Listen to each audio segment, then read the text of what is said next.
पुढची बातमी आपण बघूया। नाशिक संगमनेर पाठोपाठ श्रीरामपुरामध्ये भोंदू बाबाचा पर्दाफाश झालेला असून भोंदू गणेश शिंदे याला पोलिसांनी अटक केली आहे। पोटदुखी बरी करून देण्याच्या नावाखाली भोंदू बाबाने महिलेची तब्बल 20 लाखांची फसवणूक केलेली आहे। तसंच गेल्या 3 वर्षांपासून भीती दाखवत तिच्यावरती अत्याचार देखील केलाय। तर बेलापूर या ठिकाणी खटकळी परिसरामध्ये दावल मलिक नावाने दरबार भरवून हा भोंदू लोकांना गंडवत होता। या प्रकरणी अंधश्रद्धा निर्मूलन समितीचे माजी जिल्हा संघटक देविदास देसाई यांच्याशी संवाद साधला आमचे प्रतिनिधी हरीश दिमोटे यांनी।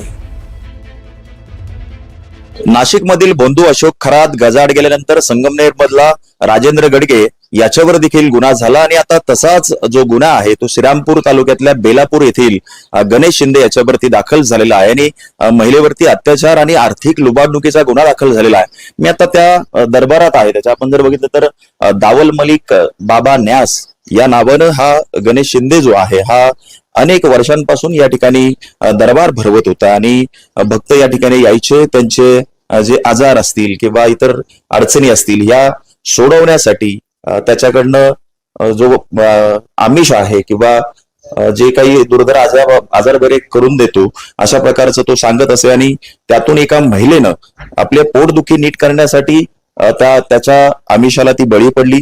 त्यानंतर त्याने तिच्यावरती वारंवार अत्याचार केले आणि जवळपास 18 ते 20 लाख रुपयांची जी फसवणूक आहे, जी आर्थिक लुबाडणूक आहे ती देखील त्याने केलेली आहे। काही ग्रामस्थ आपल्या सोबत आहे।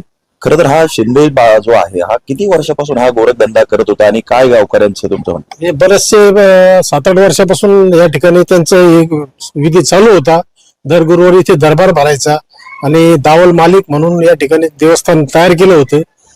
खरं तर अशोक खरातच्या अगोदर आम्ही अंधश्रद्धा निर्मूलन समिती म्हणून त्याला जाहीर आव्हान केलं होतं आणि वृत्तपत्रात बातम्या दिल्या की याबाबत कोणाची तक्रार असली तर तक्रार करावी, परंतु कोणी तक्रार द्यायला पुढे आलं नाही। त्यानंतर अशोक खरातचं प्रकरण ओपन झालं आणि मग हा प्रकार मागे पडला। परंतु आता नुकतीच काल एका